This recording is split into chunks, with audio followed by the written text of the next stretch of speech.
lots of wind for sure. The storm threat is starting to settle down, but we do still have that red flag warning until 10 o'clock and the high wind warning until 8 p.m. And someone that's dealing with that wind right now is storm tracker meteorologist Payton Counts, live in the field at the North Shops here in St. Joseph. Payton, what are you seeing?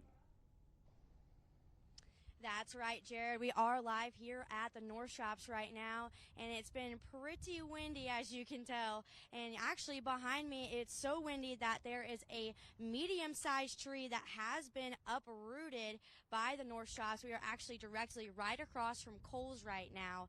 And again, we can see behind me that this tree has been uprooted. There are multiple branches on the ground as well. So the wind is definitely strong enough to uproot this tree, and also can still create down power lines. So that's something that you need to be aware of. And also, if you're planning to travel in the next maybe hour or two, be aware of those high profile vehicles again, because you can see it is very windy outside. And again, let's take another look at this uprooted tree. Again, the wind is strong enough to blow over this tree and uproot it. So that is what we're currently seeing outside right now as the winds are howling. And reporting for News Press Now, I'm Storm Tracker Meteorologist Payton Counts.